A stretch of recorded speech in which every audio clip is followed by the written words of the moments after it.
Tech for Senior, episode 94. It is January the 10th, 2022. We have about 82 people in the audience and a whole bunch over on YouTube. So thank you everyone for coming. I often say, or I always say, it's your enthusiasm that keeps us going, and indeed. So thank you again for coming, and we have a great show for you today. For those of you who are new here, we have this is going to be a presentation for an hour. It's also being broadcast over on YouTube. At about 10 minutes to the hour, just prior to Ray's segment, we'll be stopping our YouTube feed and then continuing on with the music segment. And at top of the hour, we have a Q&A, and then we will move on to for 20 minutes and have our Q&A. And then of course we have a 10-minute break. Thought it'd be good if everyone would stand up, move around a bit, go to the bathroom. And at 10:30, if you want to watch our premiere service, it is on YouTube. And we discussed that in the meeting just before this. It's on our YouTube channel. And this week on the this premiere service, we will be having Michael. This is what we do is we look back a year ago, and I make up the take the videos out of our meeting a year ago. And Michael Daniels talked on streaming 2001 and how to stream and what streaming was all about. And that will be the segment, one of the segments. And then Hewie did a great talk on generating passwords. So that's very interesting. So both of those will be available at 10:30. It's free. You just go over there to the YouTube site, and it will be playing at 10:30. So there you go. Now, before I get on with the introducing everybody, and I'll introduce everyone, is I wanted to let everybody know, but the big fight is next week. Yes, Hewie and I are going to have some bloody noses. Yes. So the format is going to be a little bit different. I have enlisted Bob as the referee because Bob used to be a boxer. Unlike Hewie and I, who are a little, what will I say? We probably never had boxing gloves. Bob was a champion boxer. But Bob, did you ever knock anyone out? All the time? I can't. You're muted. More than once, right?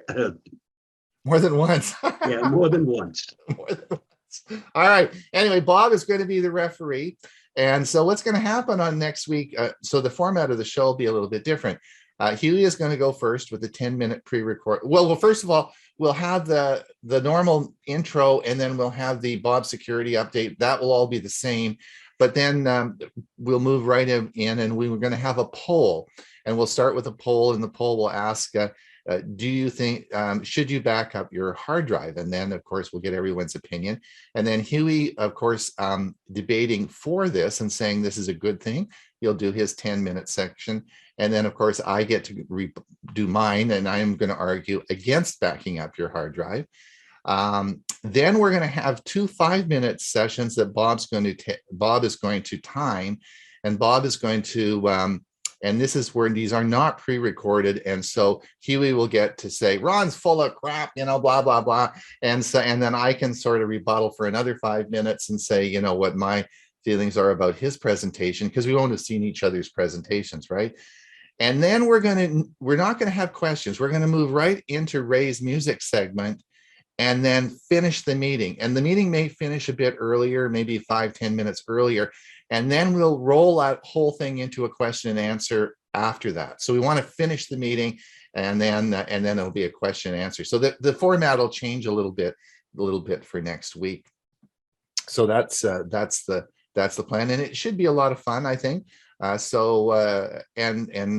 course, the whole goal of this is education. It's so that people understand what to do and what the pros and cons of different things are. So it should be a fun week. The second thing I wanted to mention is, of course, Dewey isn't here today. Dewey Cluse isn't here today because he is he's with our computer club, Silvercom CTC, in Mesa, Arizona, and they're having their meeting the same time as we are on the air. So Dewey's requested, he's putting a lot of work into this, and he's requested he needs about 10 weeks off. He wants to really focus on trying to make this club work. So he's putting a lot of effort in. So he's going to take for the next 10 weeks is going to take a bit of a holiday from our show. And Bob's stepping in, and Bob is going to do a Windows 11 tip each week. And Bob has agreed to do that. So as more and more people are getting Windows 11, installing Windows, Bob is going to have a Windows 11 tip for us each week. And that will sort of fill it in before Dewey comes back, which he certainly will. And we look forward to him when he returns. The next thing I want to talk about is our podcast. We are, of course, very excited about that, and we discussed that earlier in the show, the pre-show. But we are proud that on Friday we have our podcast out there. Now, it is a repeat of the show on Thursday. It's an exact copy. In fact, we just take the file and submit it, and it becomes a podcast. The advantage, of course, being is you can listen in a car, you can listen to all the great places you can listen to podcasts. And if you are listening a podcast listener, you will certainly be happy with that. Now, as you know, there are many sources that you can get podcasts from. So this is just our first week, so we've got it on Spotify, we've got it on Pocket Casts, and we've got it on Google's. But we'll be working to get it on more of the services, and I would anticipate in the short order we'll have it available on all the services where you get your podcasts. We would like, if you have any questions or any comments about our podcast, please let us know. If you think it's a good idea, bad idea, or whatever, we're anxious. It's a new project. We just started it up, and we hope that it will fill a niche, particularly looking at people that really are outside the Tech for Senior group. We're looking at bringing, like, how do we keep new people coming in, and we're hoping that it'll give us a bit of an exposure for other people as well. So that's where we are, and we will. It's 9:08. Let me quickly go around. Huey, are you okay? Where's Huey? I'm fine. You're okay. You got to tell that you got to tell your doctor to listen to Tech for Senior. We should get your doctor hooked on Tech for Senior, and then your appointments will never occur at the same time. The problem is that it's a cardiologist, and she's only there on Mondays. Yeah, and so I don't have a choice. But they did check my pacemaker, and it said I got 9.9 years of battery left. So I'll be here another 10 years. There you go. Thanks a lot. Bob, are you okay? Everything doing well with you?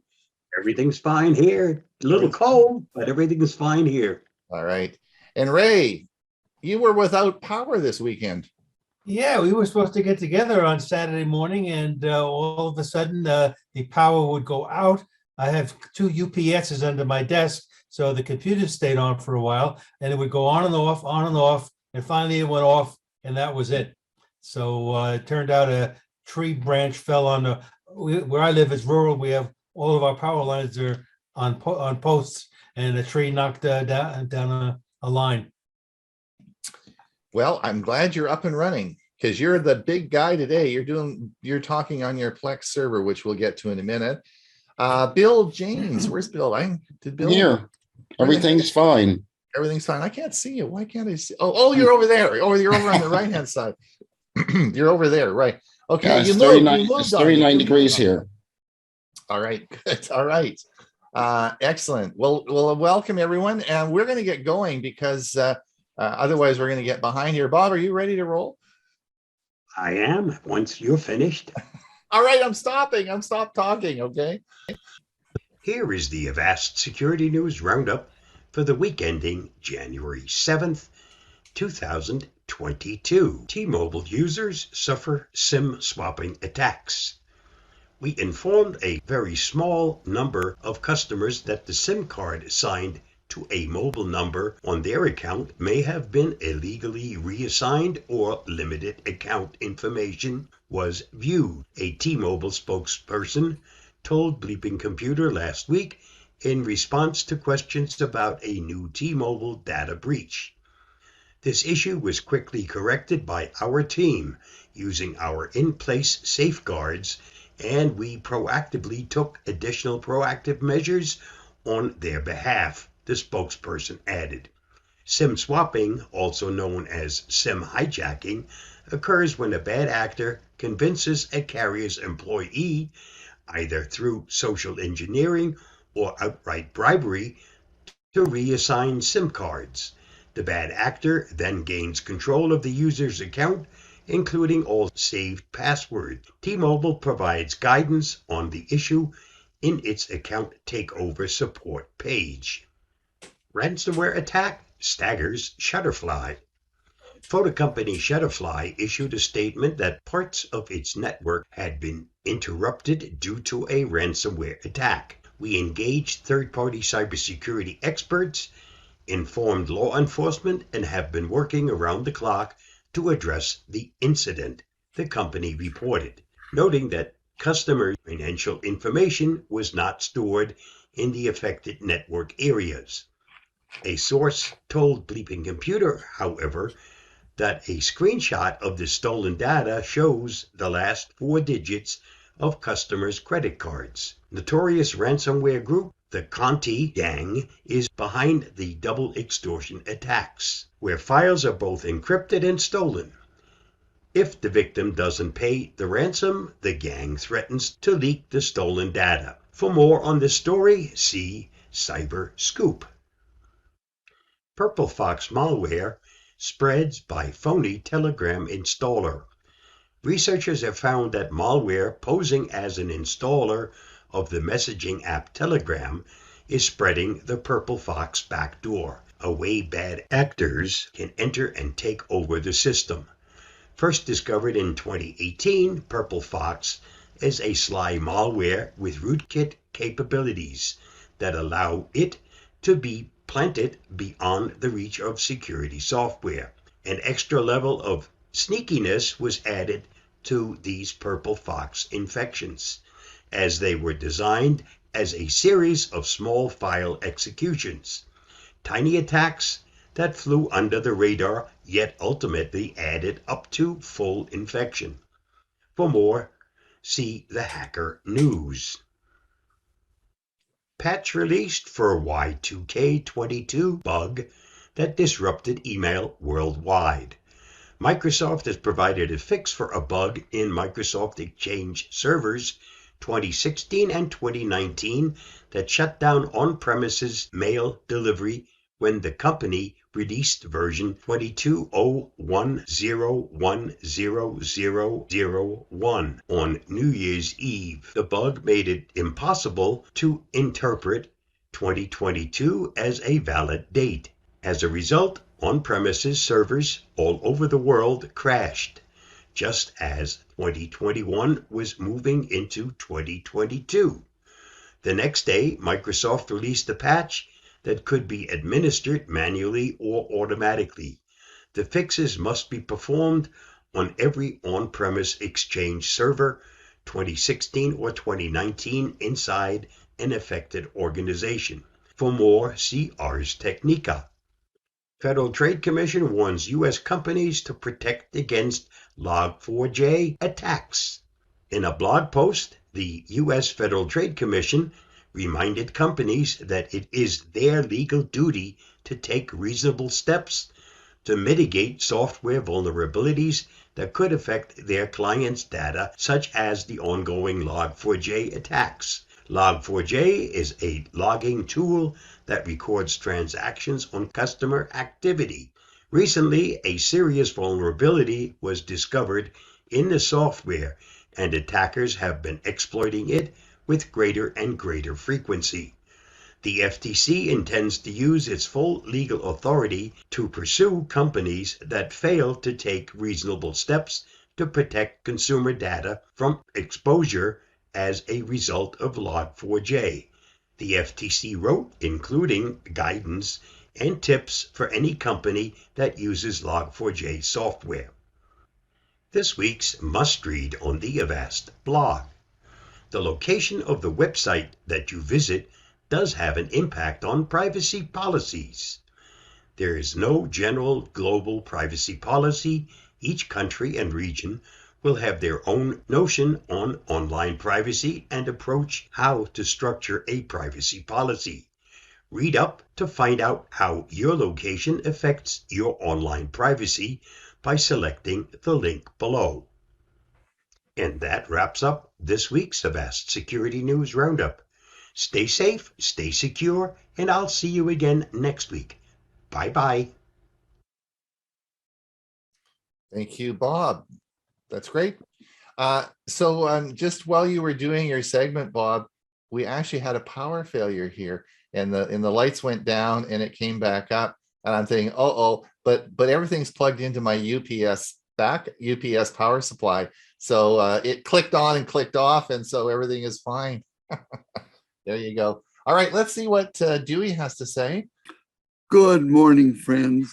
I'm Dewey, and my Tech Talk topic for today is news about 5G C-band and electric vehicles at the Consumer Electronics Show. Airline and aviation officials have recently argued that frequencies covered by the 5G cellular C-band has the potential to interfere with instruments used in aircraft, and they contend that the deployment of 5G near airports could endanger takeoff and landing operations.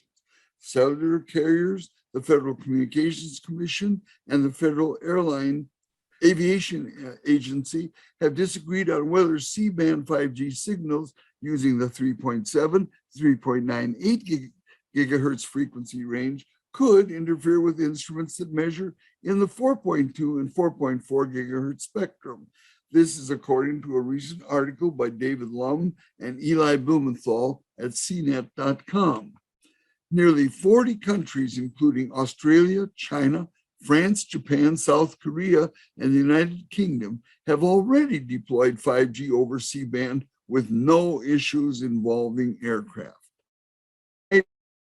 Disclosed a list of 50 U.S. airports buffer zones when wireless carriers turn on this new 5G C-band service on January 19th. AT&T and Verizon had earlier agreed to these buffer zones around airports to reduce the risk of disruption from potential interference to sensitive airplane instruments like altimeters.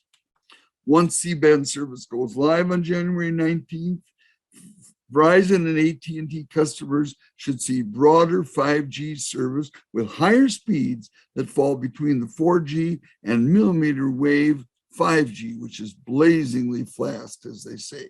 Because the new C-band service will be integrated into existing coverage, customers may not even realize they're connecting to the new frequencies. Verizon says its new C-band service will cover 100 million people in the US this month. AT&T is similarly bundling its C-band service with existing millimeter wave 5G. According to the article at CNET.com, Verizon and AT&T still lag behind T-Mobile, which announced in November that 80% of its customers within its 200 million person 5G coverage area can access its mid-band 5G service. T-Mobile says its mid-band networks targets average download speeds of 400 megabits per second. That is amazingly fast. By comparison, the article's authors' first Verizon C-band testing found actual speeds ranging from 400 megabits per second up to 1.4 gigabits per second when at the actual 5G emitter unit. Remember, these were tests, special tests. The photo at right shows a Samsung Galaxy S21 5G connected to Verizon C-band test network in downtown LA, Los Angeles, when doing a speed test inside an elevator. By the way, that's the $800 phone that Joanna and I each got free when trading in our old phones at a Verizon store here in Mesa last month, December. The highly controlled tests also showed nearly 100 megabit per second in an underground parking garage. Can you imagine that? Ultimately, C-band will fill a crucial gap in Verizon and AT&T's respective networks, but the January 19th launch day is just the beginning of a broader rollout.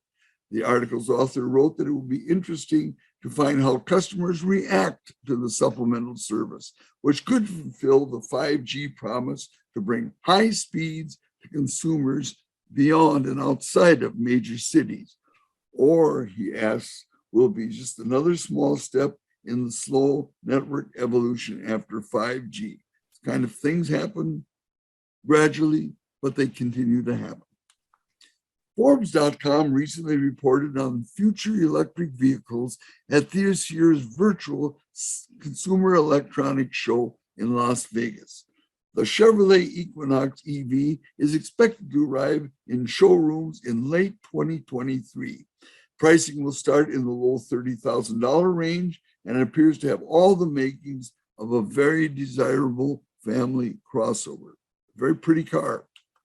Chrysler Airflow. Now, Chrysler last built a car called Airflow in 1934, but this design is definitely 21st century.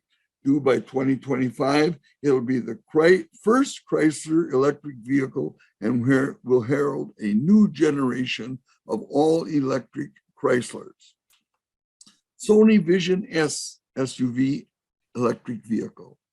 Wow. It's powered by a pair of 268 horsepower electric motors, and although it's not known if this car will ever be built, its design seems remarkably well thought out. And if it bears the Sony brand name, you may be pretty well assured that it will have legendary Sony quality. Chevrolet Blazer electric vehicle.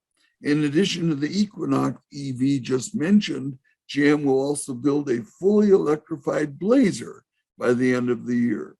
It's expected to start at $35,000 and will likely be a larger and longer ranged electric vehicle. Mercedes-Benz Vision EQXX. Now get this, what a gorgeous car. Mercedes-Benz claims the car's lightweight and hyper-efficient systems are capable of an astonishing 621-mile range from its nearly 100 kilowatt-hour battery pack. It's about the size of a Tesla 3 and will make it into production as early as 2024. I wasn't able to find pricing information, but don't expect to see it as a prize in a box of Cracker Jacks. So Chevrolet Silverado electric vehicle. Its unibody architecture is shared with the GMC Hummer EV pickup. It features an integrated bed, a relatively low payload capacity, and is reminiscent of the long-departed Chevrolet Avalanche. It's kind of got that little funny thing at the back window. It goes on sale in 2023 as a work truck with a high-end street trim version to follow. Well, that's my Tech Talk story for today. And again, I am sticking with it. I'd like to say I'm going to be seeing you next week, but I'm going to be taking a several-month hiatus until sometime in April, when I again have sufficient time to prepare Dewey's Tech Talk. Thanks for watching. Stay safe and God bless. Well, we wish Dewey the best, and he is working hard. So he's not just laying around by the pool in Mesa. He's working very hard at keeping the computer club going in Silver Ridge. Okay, good morning, Tech for Seniors. Today we're going to do part 2 of creating a Plex server. Basically, we're going to focus on copying, or the real term, ripping your DVD and Blu-ray discs. Now, just a recap from part 1 that I did several weeks back. What is a Plex server, and why should you want one? Well, a Plex media server allows you to store, organize, and access all of your media from one centralized location. Now, this could include your collection of theatrical movies, which we're going to focus on today, as well as TV shows that you've obtained from DVDs and Blu-ray discs. It's also all the home movies that you may have taken over the decades. It includes the photos that you've taken over even a longer period of time and perhaps have scanned into your computer. And it's music, the audio CDs, as well as music-related performances from DVD and Blu-ray discs. So by installing the Plex app on your portable devices, you have another way to access your media collection. And Plex also provides its own streaming capability with ad-related movies and TV shows that are free to stream on any device with a Plex app. All right, so let's get started with part 2. Now, let's think about it. What are the primary reasons to copy theatrical movies from a DVD or Blu-ray disc to a Plex server? Why would you even want to do that? Well, one, they can then be easily retrieved and played as a movie on any number of devices, televisions, of course, as well as computers, tablets, and smartphones. This can be at home or away without having to rely on using an optical drive player. You can share these movies with family members and others who may live either across town or even across the country. Hey, how about having one's movie collection backed up? Now realize most streaming services add and delete movies each month, so you can't always depend on a favorite to be available to stream for free. And besides that, who wants to pay to stream a movie you already own? Now I'm going to be honest with you, there are some factors I did not consider when I started ripping my DVD Blu-ray discs. First one was the time involved. Now, depending on the size of your collection, the time involved with ripping and organizing can be substantial. Many factors contribute to ripping times, including the computer specs, mainly the processor speed, and the size of your movie file. DVDs are up to 4.77 gigabytes, and Blu-rays can hold up to 25 gigabytes, and you can double these capacities for dual-layer discs. So to speed up the process, I used 2 computers simultaneously and had them located in my office so the ripping could be done in the background while I was working on other type of projects. My old HP desktop, which is now the Plex server, that has a built-in DVD drive, so I use that for the DVDs. And then on my Surface Book laptop, I purchased a portable Blu-ray drive that I was able to attach via USB. Another factor I didn't consider when I started ripping was the amount of storage space I need. Now, the desktop I converted to a Plex server had 2 drives. It had a solid state drive that I installed about a year ago, 2 terabytes in size, and it had a second 2 terabyte hard disk drive, total of 4 terabytes. So when I took into consideration that in addition to the 300 plus theatrical movies that I'm going to be putting on the Plex server, then I realized what I have in home movies, in music videos, MP3 audio files, TV shows, and scanned photos. I realized that 4 terabytes was not enough. So I ended up purchasing an additional 6 terabyte portable hard drive that I'm using in connection with the other 2. So this will be a total of 10 terabytes. But this portable unit was a good idea, I think, because it'll make it easier for me to move my data should I decide to upgrade the Plex server in the future. All right, so what programs do I use to rip the movie discs? Well, the first one is called Wondershare's Video Converter. And they actually called it the Wondershare Uniconverter. And that was a program I purchased a couple of years back before I discovered Handbrake and MKV.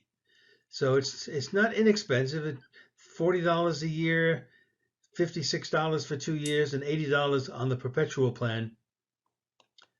But I like the program because it is really easy to use. And one feature I like, it has the ability to easily merge 2 or more videos. So if I've done a couple of videos or if I have a couple of videos that I want them to be together, I use the Uniconverter to combine them. Other features include a screen recorder and a DVD burner. But this program only works with DVDs, not with Blu-ray discs. Now, another program to rip movie discs is called Handbrake. That's their website. It's open. It's a free open source video transcoder, and that's the site that you should download it from. And when installing Handbrake, you may be asked to download and install Net 5.0 runtime, and that's okay. This program works well with DVDs, but will receive a message that it's not able to rip Blu-ray discs. Typically, I use the standard settings without the need to make any changes. And I choose the conversion format to make them into MP4s. And then there's one called MakeMKV.com. It's another free video transcoder you can download from that site, MakeMKV.com. This program works well with transcoding all types of discs, in particular Blu-ray, by keeping the data in a set of what is known as MKV files that preserve chapters as well as the video and audio tracks. Now, MakeMKV does not compress the movie file size, so some users will actually use Handbrake to convert the MKV file to a smaller size. Now, that is a nice way to make them smaller, but it obviously adds to the time involved factor because it's now making this conversion a two-step process. Now, here's a comparison chart that I obtained from a website called renelab.com, RENEELAB.com, and it really succinctly explains the difference between these two popular video formats, MKV and MP4. So I'm going to just highlight the ones I've made in red. For video quality, it mentions that MKV is high quality and high definition. And that makes sense because, as we just discussed, it keeps a very large file. And MP4, it says, is a good video quality. And I'll add to the MP4 that it's widely used. And here we go, supported media player. So MKAV can be played on some mainstream media players, whereas MP4, almost all media players are supported. Mobile devices, only some for MKV, almost all for MP4.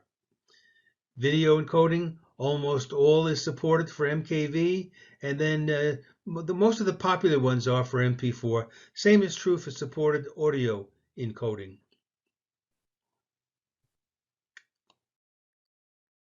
Now you have to tell Plex where to look for the files. After the movie file is saved on the server, you need to specify in the Plex app where this is so the program will find it. In other words, you have to give it the drive letter and the folder name. Within your home, the movie file will be sent from the server via Wi-Fi, or if you have a direct Ethernet cable to your TV or any of the other home devices. Now you can view your movie collection outside the home, but this requires a paid Plex Pass and some further configuration, which I have not tried yet. Now, the first video I'm going to show is how to rip a Blu-ray disc using MakeMKV. I don't have the time today to discuss or show how to use Handbrake, but there are similarities.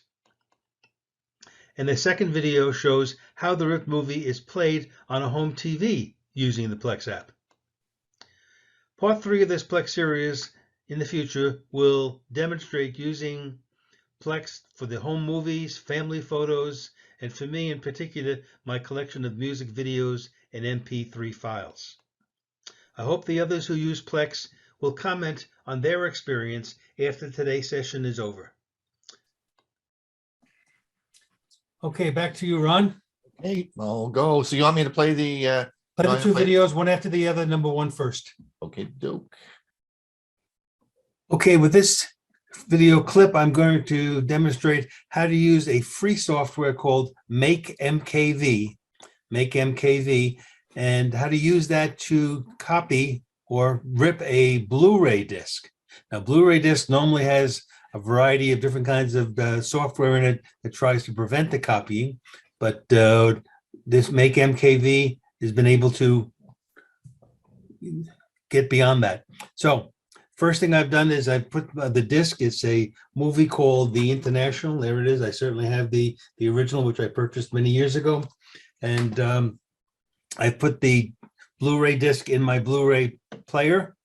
And I'm going to click on looks like actually little disc inside of a player. And that is MKV about to start. And it's going to analyze the disc. And it's going to look at all the different aspects of it, and it's going to decide what it needs to keep and what it doesn't need to keep. And this is a pretty quick. This might take 10, 15 seconds, and then it'll give a lot of information here that you don't even have to worry about reading or understanding, and boom, it's done. So what it's showing here is all the different chapters that are involved. Now, the first line here is the name of the movie, came out in 2009, 20 chapters, 31.5 gigabytes. Yes, these Blu-rays are going to always be large files. And then the ones following it are either megabytes or small. And this could be previews of something. This could be commentary. So the only one I'm really interested usually is the first one, particularly when it has the full number of chapters in the file. So I'm going to start at the bottom and just uncheck all of these. I wish they had the one button that either checks everything or unchecks everything, but maybe that'll come in a future edition of Make MKV. So I'm just about to, okay, so now I've unchecked all the other ones that we don't need. And I'm going to open up the first one, though, the one that I will be ripping, to see what it includes. Now, certainly I want the video, surround sound, and then it has different kinds of audios in foreign languages. So there's one here in French, which we really don't need, and these other in Spanish and Portuguese. Going to keep English subtitles, absolutely. The English, now we're getting to subtitles in other languages. Again, I barely speak English, so I'm anything that's French or Spanish or Portuguese or any of these other European languages for subtitles, I will never be using them. So why go to the trouble of copying them? It's better not to make the file as big. So I'm eliminating all of these. The last one here says attachment is a JPEG, and it's probably a cover art of some kind. I'm going to add a check mark to that just so we can have that. All right, so now we've done and checked the ones I want. I'm going to close this up again. And so it's really just this one with all the chapters, 31.5 gigabytes. I'm going to now click over here where it says Make MKV. And it's telling me that, and I did this once before. It's telling me that we want to overwrite it. Yes, I do want to overwrite that existing file that I'm saving to my C drive. And I can hear the disk drive moving, and it's reading more information. And you can see it's analyzing it further. And then it's going to begin the saving to an MKV file. Now, this could take a while. This could take, well, I'll tell you how much it takes at the end, but I'm not going to have you sit through it. For now, I'm going to pause the video, and then when this is completed, when there's green bars going all the way across here, then I will come back and we'll continue it. Okay, we're done. We've finished with the Make MKV. It is took about an hour to do that movie, just a little bit under, and now it's been saved. So let's take a look. I'm going to open up File Explorer where I know it was saved, and there it is, the International 2009, 24.7 gigabytes. So we can see it went from 31.5 down to 24.7. So we did save some space. And if I double click on it, it's going to be opened. And if I play an hour and 58-minute movie, if I double click on it, it'll start to play. I'm not going to go through much of it. I'm going to just a little bit of the opening credits, and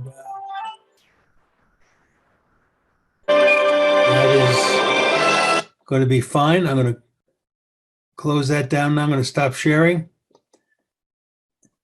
and I'm back. And so that's how you take with using Make MKV, a Blu-ray disc.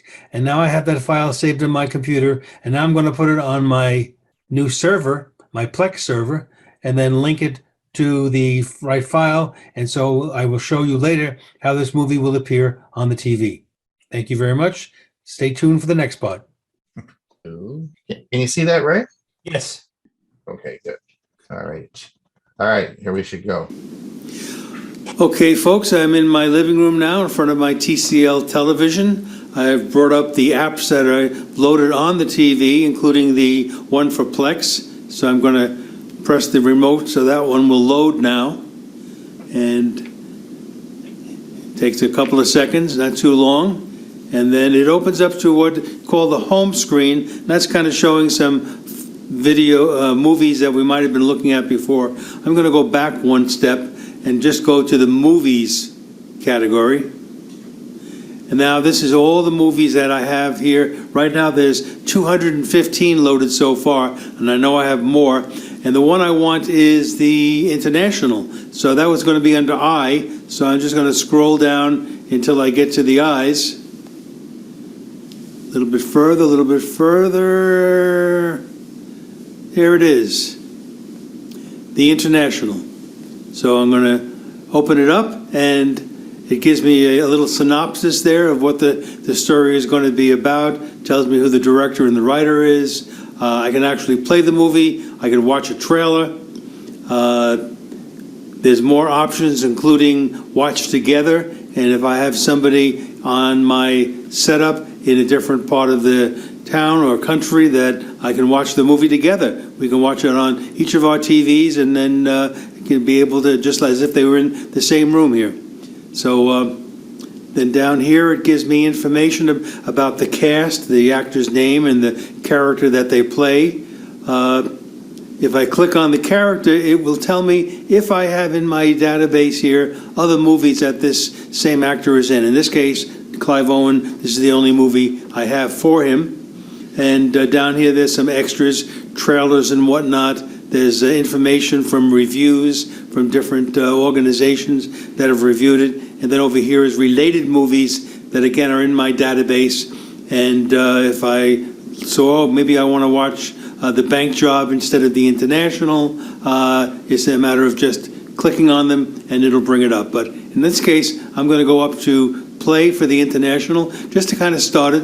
So you'll see how long it takes via the Wi-Fi in the house. If I would have had directly connected to my router, it would probably be faster, but Wi-Fi is satisfactory. And here is the beginning of the movie, and it'll play like that. And I can see I have chapters here, so if I wanted to go forward, let's say I don't need to see the opening credits, I want to get right into chapter 2, I can just click on that and the chapters, and it begins the movie for me at that spot. So lots and lots of nice features within the Plex.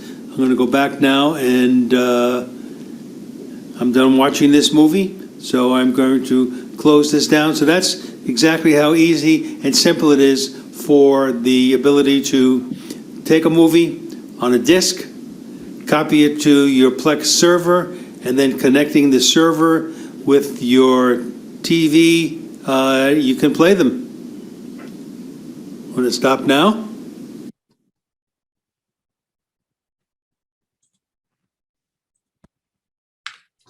Thanks, Ray. I know there'll be lots of questions about that, but we're going to move. Right, we'll do that in the Q&A. Yeah, we'll do that in the Q&A.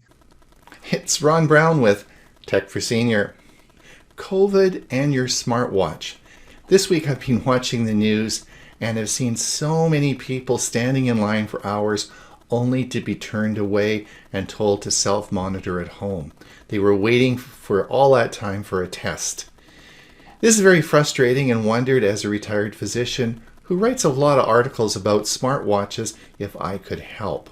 I own the Fitbit Sense and the Galaxy Watch 4 smartwatches, but I've reviewed many more, including the Apple Watch. I looked at the clinical research and came up with 5 tips to help you figure out if you have COVID. So maybe these tips will be helpful. Let's have a look. Smartwatches and other wearable devices can help spot the coronavirus infection days before an individual is diagnosed. So let's look at how this works. Oh, by the way, don't forget the like and subscribe thing. We really appreciate it, and it helps keep us continuing to make great videos. So with the incredible pressure that's being placed on healthcare systems today, we are having huge problems testing everybody. As you know, there's the rapid antigen test or the PCR. But we're seeing huge lineups with people waiting only to be told to go home and monitor your symptoms. So how does the smartwatch help with this? Well, the smartwatch has been monitoring bodily functions for quite a while now. And let's look at what we actually monitor. So my best knowledge is with, of course, the Apple Watch and the Fitbit Sense, which I own, in the Galaxy Watch 4. Now, what we measure with your watch is we measure your heart rate variability. We'll talk a little bit about that. Your respiration rate, your oxygen level, temperature, sleep, and blood pressure. All these parameters we can measure through your smartwatch, or sometimes even a ring. We might even talk about that a bit later as well. So this is data that we collect from your body and record it through sensors in the watch. All right, there are 4 measurements that your smartwatch makes that may help diagnose whether you have COVID or not. And we're going to look at these, and these are backed up by some research articles. One is temperature. The second is heart rate variability. The third is respiration rate. And the fourth is heart rate. Now, the Apple Watch and the Galaxy Watch 4 don't measure your temperature, but the Fitbit Sense does, and a lot of smartwatches do. What we're really talking about here is not intermittent temperature measurement, such as if you were through the day, you thought you might have a bit of a fever and you push a button. But the University of California research looked at continuous temperature measurements, such as the smartwatch, the Fitbit Sense does, is it measures your temperature for 8 hours through sleep overnight and tells you if you've had any change in your temperature. They looked at continuous temperature monitoring and see if it would give us a clue as to whether you would have an infection or not. Let's look at how this works. All right, the Fitbit Sense uses a dedicated sensor to estimate your skin temperature variation each night. When you wear a compatible Fitbit device to sleep, it checks your skin temperature every minute. When the Fitbit app has at least 3 nights of temperature data, it estimates what your personal baseline temperature is. So here's an example of my smartwatch and my temperature assessment. You'll see on the right side, it gives me a graph of what my temperature was, an average of each night. And this was it was probably a year ago. I felt well, and you'll see on the Thursday, my temperature did go up a little bit. Whatever the reason for that was, I don't know, but this gives you an average graph of what your temperature would be each night based on the 8 hours when you sleep. And that's why it's important, because of most of these health monitoring applications on watches measure it overnight. So it's important to wear your watch through the nighttime. And this is something that I want you to keep a close watch on for the following reason. I want to tell you about a friend of mine who is triple vaxxed. He had a negative PCR and then within a week had a positive PCR. Now, when we looked back at what happened through the week, he was monitoring his temperature every night. And if you see on the graph here, you'll see that on the Thursday night, there was certainly a peak elevation in his temperature that he didn't know, a subclinical elevation of the temperature. He actually was wearing an Oura ring. This is a device you wear on your ring finger, and it, of course, continually measures his temperature. He had no symptoms whatsoever, but did develop a clinical COVID infection. And this likely occurred on the Thursday and was evidenced by an elevated temperature through the night that he had no idea he had.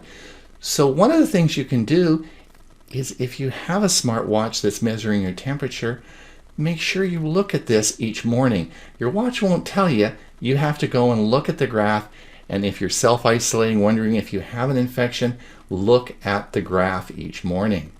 All right, the second thing I want to talk about is heart rate variability. Now, most of you know about heart rates. In other words, your heart speeds up or your heart slows down. But heart rate variability is the interval between heartbeats. You probably have felt your heartbeat 80 beats per minute, and it seems pretty regular. But actually, there is a beat-to-beat variation, and this is called heart rate variability, and it is a predictor of heart health. And this is what the apps usually use. But the Mount Sinai School of Medicine in New York found something very interesting. Now, they looked at HRV tracking on the Galaxy Watch 4, Apple Watch, and of course the Fitbit Sense, and they found significant changes in the amplitude of the circadian HRV pattern on the first day of symptoms, with a trend towards statistical significance on the day before and after symptoms are reported. Taken together with these findings suggest the possible use of data collection to identify and predict COVID-19 infection. So you may have seen this on your watch, but you should look because it's there. As with the temperature graph, you'll find an HRV graph. And what the important thing to watch here is, of course, a change. If you see that your HRV is, and it should be roughly the same level, if all of a sudden you see it going way up or way down, in conjunction with a spike in your temperature, then this can in fact be a clinical COVID infection. So in this Italian study, we were able to see a specific respiratory rate increase that was able to detect the COVID infection prior to symptoms occurring. And this study at the University of Stanford showed that an elevated heart rate could certainly identify a COVID-19 infection. So let's put these all together and see what we might see. So let's look at these warning signs from the Fitbit study. They looked at breathing rate, and heart rate variability. And as you can see in this study, it went from a very normal level into a wildly abnormal level. And this likely was the culmination of a COVID infection. But subclinical, and the person didn't know they had it. So by watching your smartwatch and paying attention to the app, you physically have to go there each day and look at these parameters. This may give you a clue as to an infection. So in summary, there are 4 things that we want you to measure. And if you're at home and you're doing self-isolation and you feel fine, these are things that you can look at on your smartwatch. Have a look at them and see if it's helpful. So the last tip will be, will smartwatches be able to diagnose a COVID infection? And that is a very interesting prospect, of which there are about 3 studies, large studies that have been done. And by measuring those indices that we talked about, we can create an algorithm that's about 85% accurate, which just isn't quite enough to be clinical significant. So we're pretty close, and it's going to come. And I think that very shortly we will see the ability of these devices to accurately predict a COVID infection, but not there quite yet. Well, it's Ron Brown with Tech for Senior, COVID and your smartwatch. Right. So Ray, are you ready to roll? I'm back. You're back. Well, let me just say goodbye to those people over on our YouTube channel. Thanks for coming. We have what have we got? 84 people. So we still have lots of room over here. If you want to pop over onto our Zoom meeting, you can participate in the Q&A. But we'll be stopping our YouTube feed right now, and hopefully we see YouTubers next week, same time, same place. Okay, Ray, take her away. Elvis Presley, his last great moment. Now, I go out of my way not to present the same artist twice in a given year. But now that it's 2022, I get the chance to start fresh. Elvis Presley would have turned 87 years old just 2 days ago. But following many years of prescription drug abuse that damaged his health, he died at the age of 42 in 1977. The official cause of death was a heart attack. Now, the Christmas clip I showed last month was Elvis in 1968. at the height of his comeback and full of vim and vigor.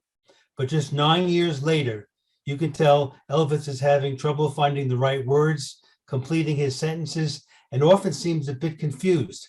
Now, I've condensed the narrative, and the author is unknown, about this clip I'm about to show.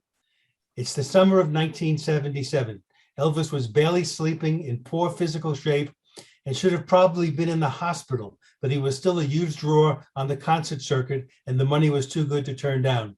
It's been over a year since Elvis last released a studio album, and his manager, Colonel Tom Parker, was determined to get more product into the stores. Despite Elvis's horrid shape, Parker arranged for a camera crew to film the June 19th show in Omaha, and 2 days later, the cameras were still rolling when the tour hit Rapid City, South Dakota. It was another weak and sad night until Elvis sat down at the piano near the end of the show to deliver what was a spellbinding rendition of Unchained Melody. As guitarist Charlie Hodge held the microphone, Elvis dug deep and poured his heart into the song. His body was falling apart, but his voice remained almost as powerful as ever. Without any doubt, it's the last great moment of his career. The tour limped along through 5 more shows, wrapping up June 26th at the Market Square Arena in Indianapolis, Indiana. He died less than 2 months later. Well done, Ray. Well done. Thank you. Thank you so much. We have, of course, gone over a little bit, and we're now into our Q&A. So I'm going to quickly say goodbye to everybody, and we'll move into our question and answer part of our show. If you have any questions, please click the little button at the bottom that raises your hand, and you pop up and you can ask. We had a lot of programs today. It was a very big program, lots of things in the show. So I'm wondering if there should be questions either about COVID, Plex, lots of things to talk about. Anyway, Carl, you're first. Okay, two questions, one for you, Ron, and one for Ray. In measuring temperatures, I've read that the those infrared remotes, that they're not very accurate or can be inaccurate. And measuring a temperature, I'm just curious, since you're familiar with all this, measuring your wrist, is that the same as measuring your throat or some other place? Right. The answer. Okay. So that's a good question. Thanks for asking it, Carl. So the first question is one of the problems is when you take intermittent temperatures. Of course, everyone knows that when you get COVID, if you get sick, you get a fever, and that's why everyone's running around in airports and so on and so forth, all pointing those little infrared things at your forehead, trying to see if you got a temperature. And indeed, if you are clinically sick with COVID, you indeed would have a temperature. What we were talking about today was the person who's sitting at home who has been triple vaxxed, is not going to actually get sick. But they do get a little spike of fever, and you can't pick this up by using a handheld infrared. What the study looked at that I talked about was measuring what these watches will do is they measure your temperature through the skin of your wrist, and they measure this for 3 days, and will figure out what your normal temperature is when you're sleeping at night. And what they do is tell you if there's a change, right? So whatever your temperature is on your wrist, if you like your room really cold at night and it's freezing out there and you like to have all the comforters on you, and then of course your hand is sitting outside on top of the bed, your wrist's going to get cold and your skin's going to get cold. So it's going to change a bit. But if they get an average over 3 days, what we're sort of looking at is a change, a little bump, just like a little bump. Those of you who maybe, we used to use this for ovulation for women, and we're trying to figure out where the pregnant, when they ovulate, there's a little bump in temperature that they get at time of ovulation. It's the same sort of little bump that you get, and we're trying to capture that. And that's could signify, it could, I said this is not diagnosing COVID infection, but it could signify, because if you're sitting at home, you can't get testing, like, as I said, it's a pretty stressful time now. Use your smartwatch. It can be, these things can be helpful. And you had a question for Bill or for Ray? Yeah, Ray, did Elvis actually play the keyboard, or was there somebody in the background also playing? I don't know for a fact. I assumed he was. That was part of the act, that all of them. There could have been a second piano in the background. It did look, from the video, you can see a little keyboard there. But I think he did know how to play the piano. I don't know that he was very accomplished, but I think that was him playing. I'd like to think that was him playing. Thank you. Tony, go ahead. Question for Ray. Will the handbrake and the MKV also copy to discs? Can you copy the disc to another disc? Yes. Now I've never tried that with handbrake. I know I can do it with the Wondershare's uniconverter. I've used that to convert and take a file and make a DVD out of it. I'm presuming the others can do it as well, but I haven't never tried it with them. Okay. I have a comment about the COVID. I had what I thought was a cold. I had a lot of sneezing and coughing for a couple of days, then it got better. But I got a COVID test, the PCR test, and showed positive. So now I'm just isolating, because it says that it really doesn't help to get another test for 90 days. You might show positive or not. All right. Ray, thanks, Tony. Did Ray answer your question? Do you have any? Okay, yes, it did. Great. Ray, just before we get to Greg's question, I do have a question for you.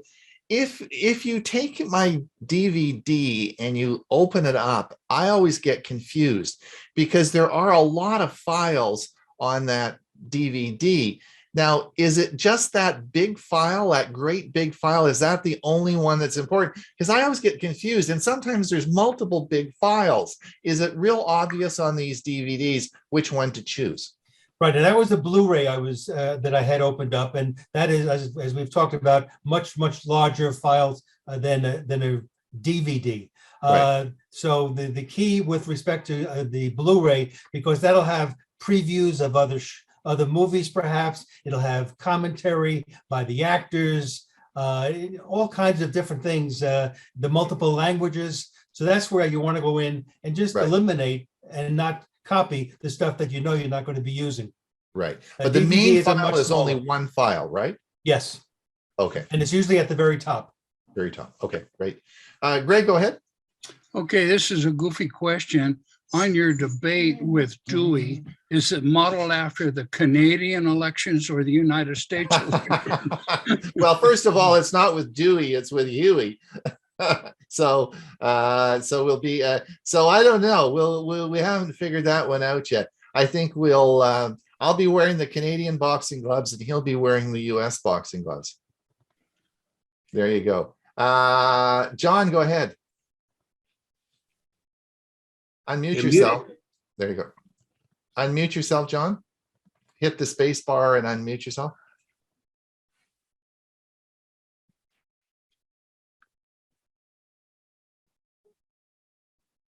Sorry there you about go. That. There you go. Do you see a second round of boosters coming on? Yes, I think that there will be. I suspect as we move into the future, it'll be like the flu shot. You'll get a shot each year for the flu and COVID. I think we'll probably look at a fourth booster coming up sometime in the future. I would certainly expect that, particularly for the very vulnerable people. All right. Yeah. Thank you very much. Bill, go ahead.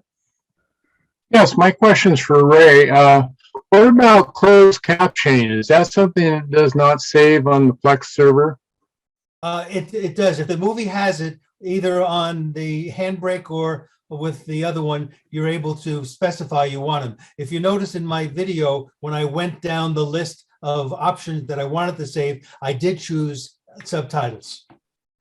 And then when you're playing it on the Plex server, you go into settings and there's the ability to turn them on. Jim, go ahead. You're muted. Thank you. The most common words on Zoom, you're muted. I have a Windows 10 question. Ever since I got Windows 10 and I look for the images for the JPEGs, I cannot find a thumbnail view. I get details and lists and what have you, but whereas in Windows 7, you had the option of coming up with a thumbnail of your JPEG. I have not been able to find that on Windows 10. I'm probably looking in the wrong place, but anybody got some ideas? It's there. Yep, Where? it's When you absolutely. look under absolutely view, there. It's large icons, Jim. Yep. When in your file manager, it'll show the thumbnails. When you go to view and you'll see several different options, Right. look at large icons. I think that's the one that will show the thumbnails. Yep. Okay, great. I'll take a look. And you may have to have a viewer specified. I'm not sure. And I don't know what you use for a viewer, but you want to make that the default program. Yeah. But in File Manager, the Windows File Manager, you have different views. Right. And I set my pictures to large icons, and that shows the thumbnails. Yep. Excellent. And it'll stay that way. You don't have to go back and fiddle with it anymore. Oh, I love it. Thank you. You're welcome. It's very frustrating when something's so totally different.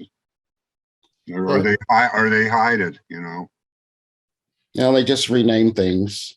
Oh, yeah. Thanks, Jim. Steve, Okay, go ahead. thank you, guys. Yeah, Steve, go ahead. Hey, when you saved the video for that Make MKV, what resolution can you save it as? I was just sending you a chat responding to you, Steve. I typically leave the preset settings that are there, but there is a drop down arrow for settings like that, and you can go in and make all kinds of changes for those people who are more sophisticated than me and actually know what those settings mean. And it uses a remux, I guess, does it? Yes, and you can choose whether you want it to be the MP4 like I normally do, or a couple of others. Okay. Bill, go ahead. Well, Ray, forgive me. I think I've gotten totally confused, which is quite easily for me to do. But I have that Plex app on my TV, and I didn't realize that I could save media to it.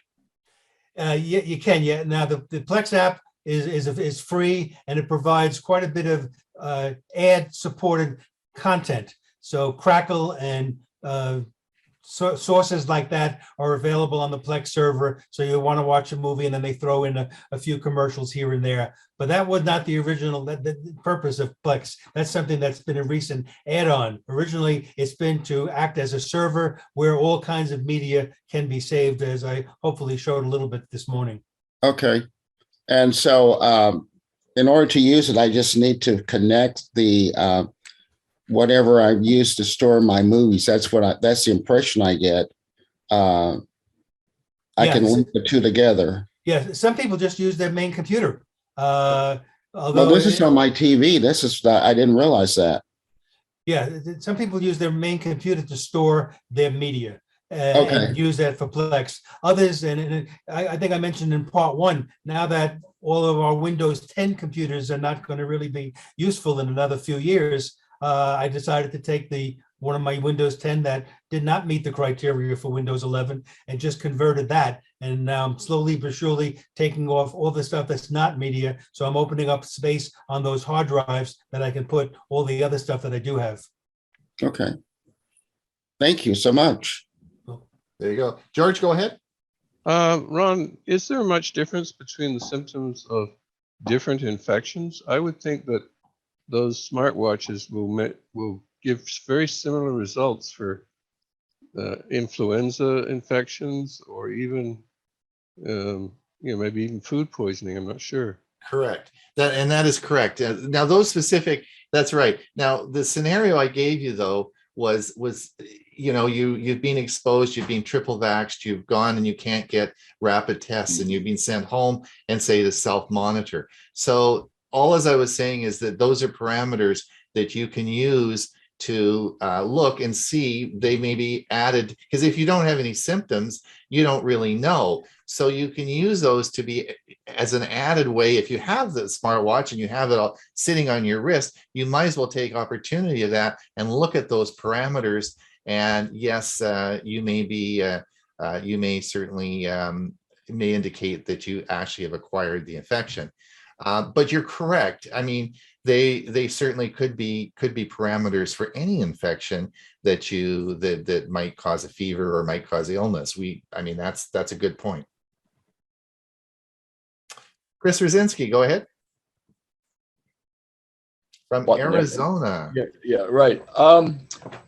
I haven't frankly watched all of the shows because I've been busy, but I would like to know if there's been an update on the Y security system. I know, was it Bob or somebody put it in, and I haven't, since they've had it a while. I wonder if there was an update, and if there isn't, maybe it could be a program, or maybe somebody wants to comment right now on it. What would you like to know? How is it working? Has it got any issues? No, it does its job. I've had a couple of instances where it wasn't because somebody broke in the house, but because dummy didn't turn off. And I went out and I was busy taking pictures, and I get a notification. Is everything okay? Oh yeah, okay, forgot to turn the darn thing off. So yeah, it works. Because the response is within seconds after I goofed and went out and left the house, but didn't turn off the alarm, that I was notified. So do you have multiple cameras and things on it? What sort of stuff? I have two cameras that are tied to it. It has a motion sensor, and then it has sensors for the doors. Okay. Thank you. Mm-hmm. Chris, listen, it's 20 minutes past the hour now. I want to thank everyone for coming. We're going to let everyone have a bit of a break. Those of you who want to come over onto the premiere service that will occur in about 10 minutes. Hewie will be talking about password generating. And of course, Michael Daniels will be talking about live streaming. Both are really good really good topics we talked about a year ago, and they're available for a replay today, and it will be about at 10:30. Thank you so much for coming. I want to say goodbye to Jim and Chris Gould, of course, who are still in El Salvador. Well, we got tested this morning. Haven't gotten the results yet. We expect a rapid test. And if all's good and all's well, we're going to try and hop on a plane home tomorrow. Very good. All right. We wish you the best and good luck. Yep.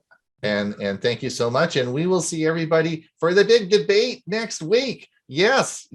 Now, I want you to come with an open mind, right? I don't want you to be sort of just on one. You got to keep your mind open on this. All right. So we'll see everybody for the big debate next week. And I'll give them some pointers on Thursday when we have the live show. Yes, don't. Yeah, right, exactly. Don't forget about our live show on Thursday and our podcast. Listen to our podcast, and we want some feedback. We need some feedback on it. So please help us with that. All right, till we see you next week. Have a great week, everyone. Bye now. Bye, everyone. Bye. Bye-bye.